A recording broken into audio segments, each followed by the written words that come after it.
PowerPoint showing properly? That looks perfect, thank you. Okay, thank you.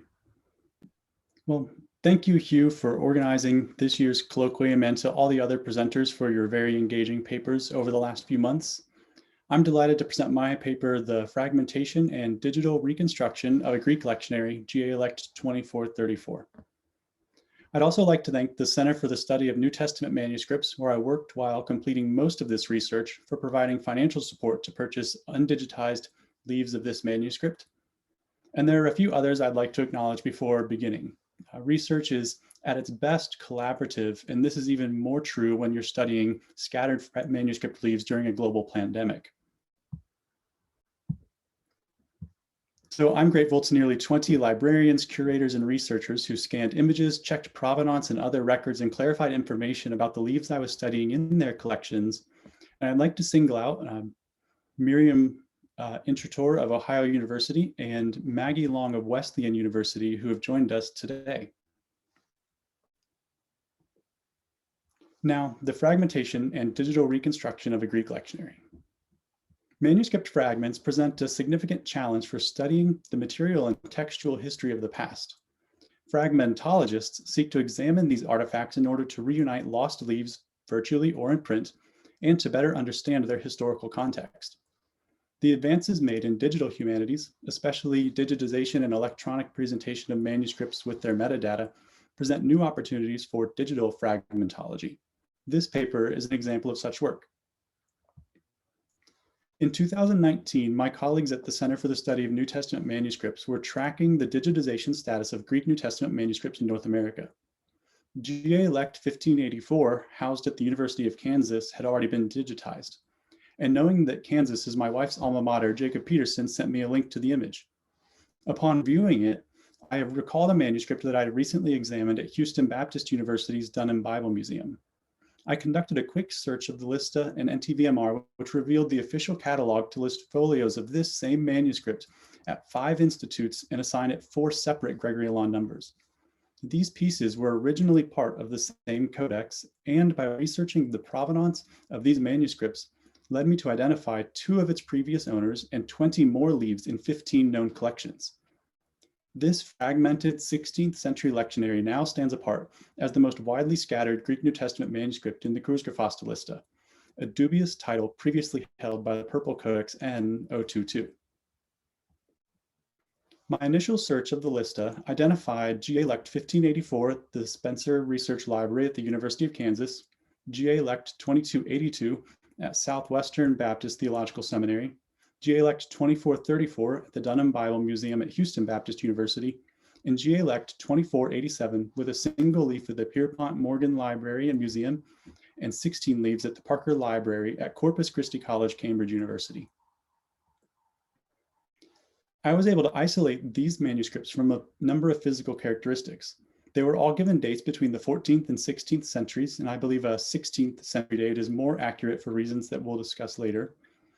These leaves were each copied on paper, and their dimensions are fairly close to one another, which allows for cutting and other irregularities in the preservation of the paper. Moreover, the text is consistently formatted in 2 columns of 23 lines, and the scribe included a leaf number in Greek numerals in the upper right corner of the recto. There were a number of observations that confirmed these leaves were all part of one manuscript. I observed paleographic similarities that pointed to the same copyist. The chi in each manuscript shows a long straight cross stroke that extends below the baseline and a hooked tail on the left-right diagonal. The lambda has a rounded hook at both ends of the main diagonal stroke, and the leg extends straight out with a blot of ink at the end of the line. The scribe copied both the conjunction de and other ligatures with delta as a ligature with a long loop that extends from the top of the delta into the gap between the 2 lines and then directly into the next letter. And finally, the word chi was written without picking up the pen, and a heavy blot of ink remains in the center of the kappa. Unfortunately, chi isn't represented in my 3-line sample on the bottom image. Georgi Parpolov and Clark Bates have helped me recognize this as an archaicizing form of the Hadagon minuscule script. Additionally, 3 of the leaves were taped in the same position using the same size pieces of tape.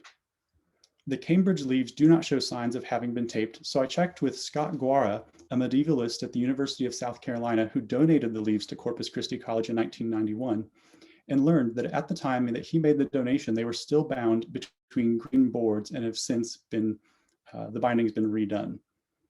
On the other hand, the leaf at the Morgan Library is still matted, indicating that the reason that the other leaves have been taped in an identical location is that the same person detached some of them and mounted them onto boards.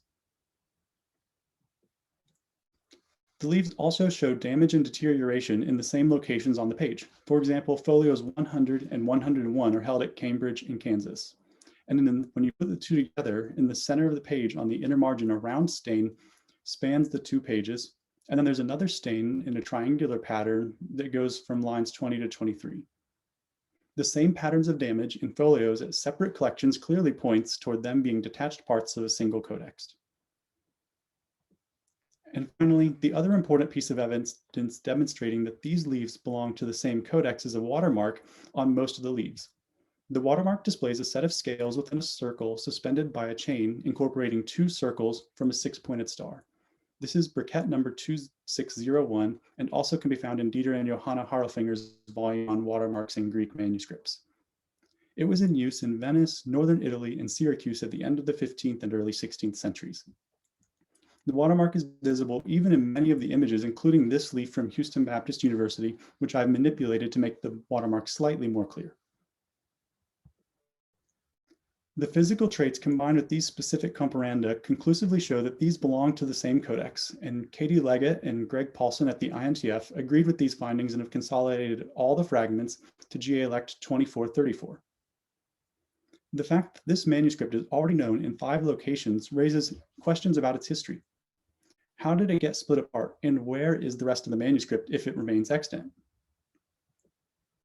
I've been able to specifically identify 2 previous owners about whom we have concrete information.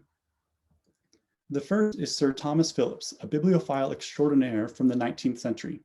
During his lifetime, Phillips amassed a collection of more than 60,000 manuscripts, almost certainly the largest private collection in history.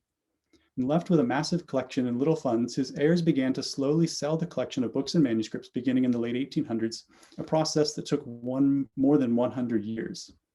Using the Schoenberg database of manuscripts, Toby Burrows estimates that Phillips manuscripts may have accounted for 20 to 25% of the market for codices during the 20th century. Now his manuscripts line the shelves of libraries around the world. The Cambridge fragments were assigned 2 Phillips numbers. These are 20610 and 23124. This is a duplicate entry on Phillips's part, which frequently occurred in his catalog. And from the catalog, we receive the title Excerpts from the Evangelists or From the Gospel. The manuscript was already incomplete, copied on paper with light green boards as covers, and he dated it to the 14th or 15th century. In the first entry, Phillips also noted the beginning word of the first leaf and the last word of the last leaf. These correspond to the first and last words of the Cambridge fragments, so any other extant leaves would fall between those. Though Phillips's catalog frequently gives detailed notes about the sources of his manuscript acquisitions, both of these entries fall under the heading Miscellaneous Manuscripts, a pattern that became more frequent in the later part of his life. The other dated purchases around the 2 entries date between 1868 and 1870, so perhaps these were purchased during that window. While no record of where and when Phillips acquired the manuscript exists, an obituary note on folio 16 of the Cambridge fragments gives some oblique information on its whereabouts before it arrived in England. You can see the note in a transcription of it, on which I received some assistance from Georgi Parpolov. The note commemorates the death and burial of a man named Francesco, who was buried at the Church of St. John the Theologian of Galicia on 14th August 1816. I've been unable to locate a monastery, village, or city called Galicia, but the note does clarify that around 50 years before Phillips acquired the manuscript, it was situated somewhere in the Greek-speaking world. The Italian name Francesco, paired with the Greek note, suggests that it could be somewhere within the Venetian Empire. While this obituary note does not push the history of this codex much before Phillips, it at least reveals the point from which it transferred from the Mediterranean regions to Britain. Leaves from other collections indicate what happened to the codex after it left Phillips's library. The catalog entry for the leaf at the Pierpont Morgan Library gives it the name Excerpts from the Evangelists, and also specifies that it is leaf 4 in a portfolio of manuscript leaves with a long title, 15 original Oriental manuscript leaves of 6 centuries, 12 of the Middle East, 2 of Russia, and 1 of Tibet, from the collection of and with notes prepared by Otto F. Egge, late Dean of the Cleveland Institute of Art, Cleveland, Ohio. These details bring us to the next owner, Otto Egge, who purchased the manuscript at Sotheby's in their Phillips sale on 1st December 1947. Egge has one of the most complicated legacies among American manuscript collectors and dealers. He taught at the Cleveland Institute of Art for more than 30 years until his death in 1951, and he also amassed one of the largest private collections of medieval fragments in North America. But Egge is not renowned for having a large collection. Rather, he is infamous for what he did with it. In an autobiographical piece written in 1938, Egge confesses, or rather declares, for more than 25 years, I have been one of those strange, eccentric book terrors. Throughout his career, Otto Egge purchased and sold separate manuscript leaves and scandalously took apart bound manuscripts, selling them in pieces or as sets of leaves. Christopher DeHamel gives a sense of the scope of Egge's book-breaking activity, and I quote, Egge probably destroyed more medieval manuscripts than any single person since the Reformation.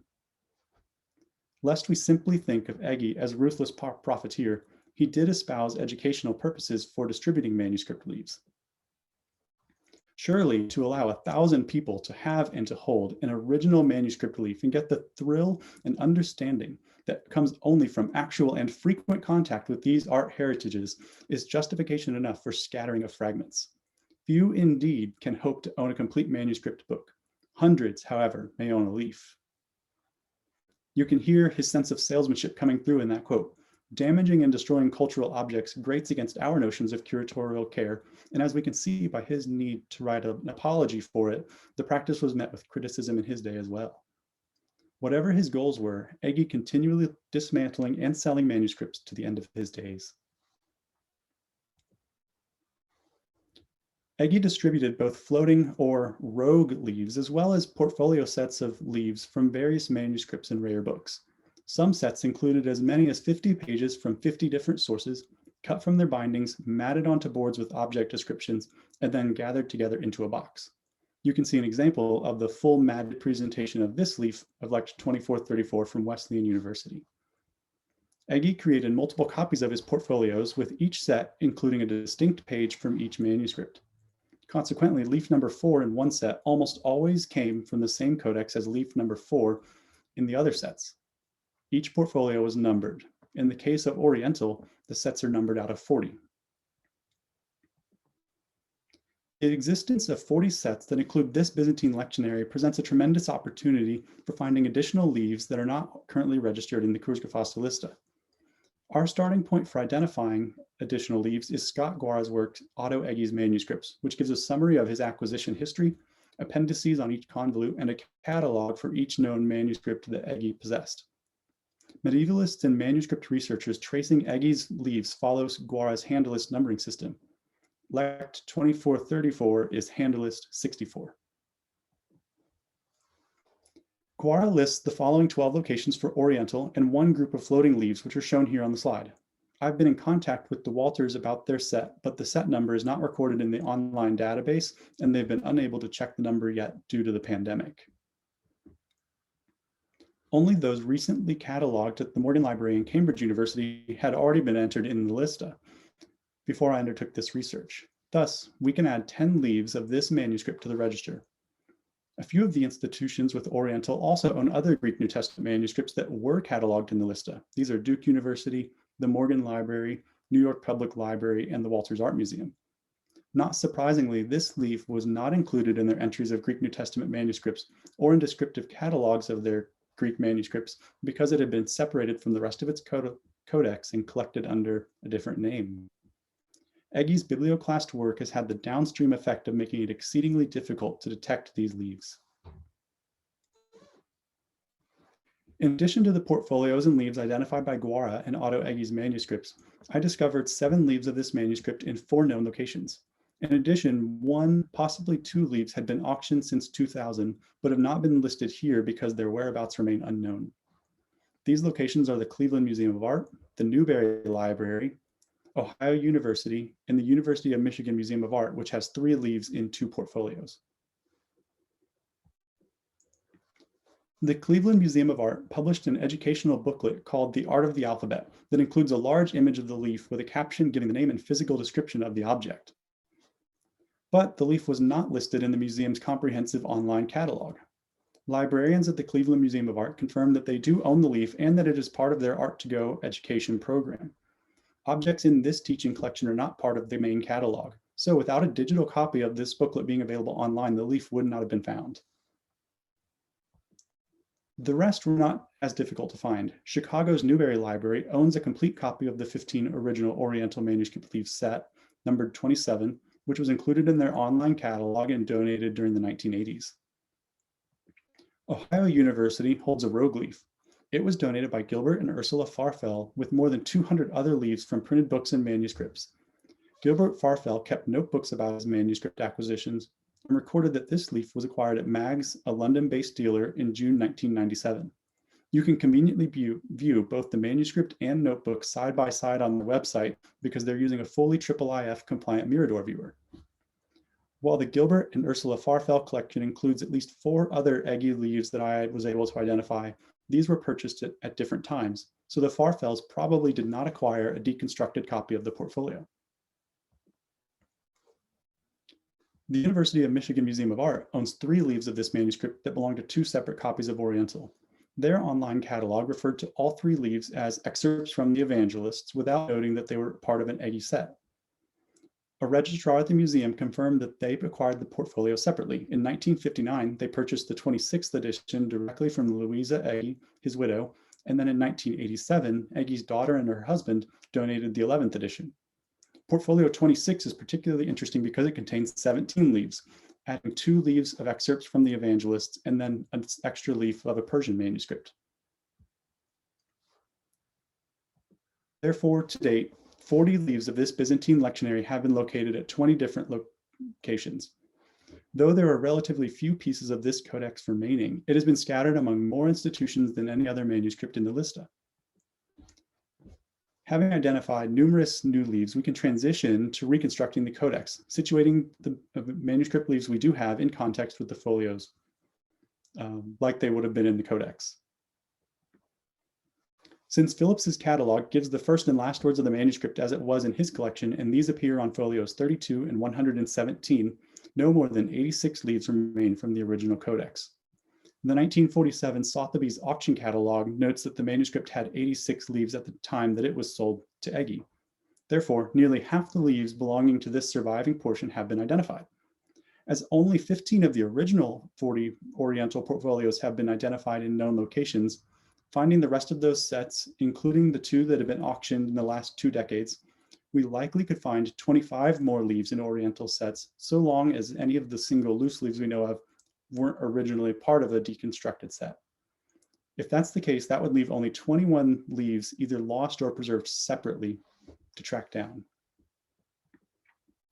Using the folio numbers and scripture references, I organized the leaves into the order they were in before Eggy broke the manuscript. This Byzantine lectionary only included lessons from the Gospels for Saturday and Sunday, and then daily readings during the holy seasons following the Synaxarion pattern. The only leaf currently remaining unplaced is from the Newberry Library, which is here. Eggy mounted the verso facing outside, and the Newberry did not undo the tape on the back to digitize that side, but based on its text, it will fall somewhere between 60 and 69. 2 of the other leaves also only had the verso showing, but I was able to place them in sequence based on their lectionary text and the securely placed leaves around them. One of these is at the University of Michigan Museum of Art, which contains Luke 5:23 to 26 and Luke 6:31 to 35. These are part of the readings for the second Saturday and Sunday of the Gospel of Luke. The leaf at Wesleyan University, numbered 55, contains the readings for the first Saturday and Sunday of the new year, which are the first weekend lections in Luke. Consequently, this leaf can be securely identified as number 56, immediately following the Wesleyan University leaf. Likewise, the verso of the Morgan Library's leaf contains the readings for the Saturday and Sunday of the last week before Lent. In the Synaxarion, these fall just before the readings on the page housed at Middlebury College, which begins with John 149 from the first Sunday of Lent reading.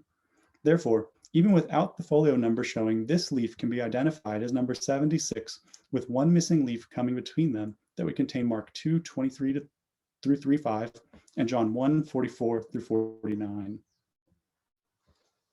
In conclusion, I show you this timeline of the manuscript's history, which summarizes much of what I've presented today and more that I did not have time to say. It also encapsulates these words from A.S.G. Edwards, who lamented, "What Otto Egge left for posterity is a problem of enormous complexity, given both the number of manuscripts he dismembered, the other leaves he sold, and the current geographical range of their dispersal. This Byzantine lectionary, with the ill fortune of being included in one of Egge's portfolios, represents challenges faced in the recovery and reconstruction of the manuscripts he broke apart. To the manuscript at the center of this study, we can now add 15 locations and 20 leaves to those already in the lista. Thus, this manuscript has been scattered to 20 locations and 40 leaves are now known to exist. Though it is already the most widely scattered manuscript in Greek New Testament manuscript, I expect additional leaves to be identified in other libraries and museums across the United States and perhaps the world. These conclusions could not have been reached without the aid of digital catalogs, accessible online images, and helpful interactions with librarians. This research shows that the fragments and later manuscripts are worthy of digital preservation and have much to tell us about their histories. And a final note for further research. Guara's hand list reports that Otto Egge owned 2 other Greek New Testament manuscripts, also noted in Jeff Cate's article on the Greek manuscripts in California. Those manuscripts are numbered GA 2438, which is hand list 281, and Lect 1672, which is hand list 282. But their present locations are now unknown, and Egge did not include Greek New Testament manuscripts in any of his other portfolios that I'm aware of. In 2015, the Beinecke Library at Yale University acquired the remainder of the Egge collection held by his grandchildren. Their announcement stated that more than 50 unbroken manuscripts were donated, as well as pieces of dismembered codices. The Beinecke promises that the collection will be available for research once it is cataloged. This is still incomplete, so we don't know the full contents of what they now possess. But hope remains that additional leaves of Lect 2434 are part of this collection and perhaps Egge's other missing Greek New Testament manuscripts. Thank you. Andy, thank you very much indeed. That is an absolutely fascinating piece of detective work, and we congratulate you most warmly, and I suspect there will be further questions or remarks. So the floor is open.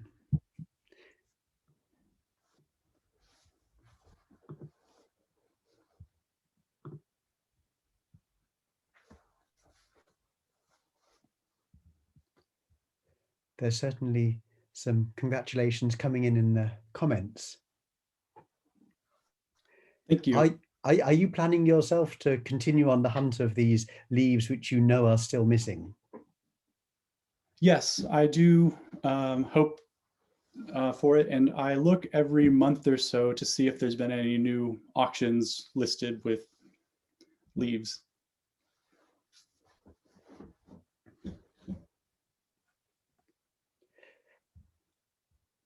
Clark, I see you have your hand up. Over to you. Hey, Andy, thank you for the presentation. Very, very fascinating. I was just wondering, kind of just off the top of my head, if you found that most institutions that were housing these manuscripts were very receptive to your work and what you were trying to do, or were you giving them any kind of like information as what your end goal was when you were doing this research? I think that everyone that I contacted was very helpful and interested in the work. It was, things were complicated because I started making some digitization requests at the beginning of the pandemic, so they were delayed, but everyone was very helpful. And when I made contact, I always described the project that I was doing and some preliminary findings.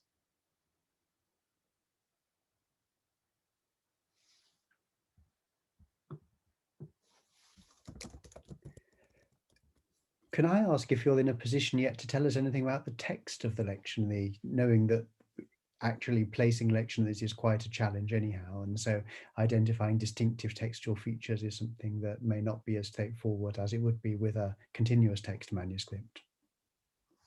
I haven't looked at the text for any text critical details at this point, so I can't answer that question. No, that's fair enough. I just wondered. Well, I think in this case, I will stop the, oh, Bruce, have you got your hand up?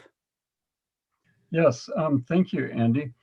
Is there a reason to think that there are not other manuscripts that the same thing has happened to? Or would you think that, yes, this could have happened too? I think that there are other Greek New Testament manuscripts that have been dismembered by various people. I'm not aware of Eggy having done more, but I know that Tommy Wasserman has shared with me about some research he's doing on a manuscript that was dismembered in Sweden. So we definitely know that it has happened. And one figure who was involved in cutting apart manuscripts and selling them was noted on the timeline, but I didn't discuss him here, is Eric von Scherling, who was a Swede who lived in the Netherlands and sold manuscripts there. And he potentially is the person who sold the leaf at the University of Kansas, theirs. Thank you. If you look at the Walters Museum in Baltimore, I think they clearly have illuminations taken from other manuscripts, but this is fascinating that pages of text were done that way too. Yeah, Eggy's interest, and if you look at some of von Scherling's catalogs, they were interested in selling alphabetic collections. So they would have representatives of handwriting from various points in history and then bind those together. And that seems to be his interest here, because if you look at many of the Cambridge leaves, they're not in any worse shape than some of the ones that were included in portfolios in terms of damage. And there's decorative initials showing on some of those leaves, but some of the sides that were facing out on his mattings didn't include the decorated initial letter and only showed the script. So it seems to be the handwriting that was of his interest. Thank you. We've got a question from Miriam in the comments, asking if you plan to make available online a virtual reconstruction such as the one you showed, that you could add to as you discover more leaves.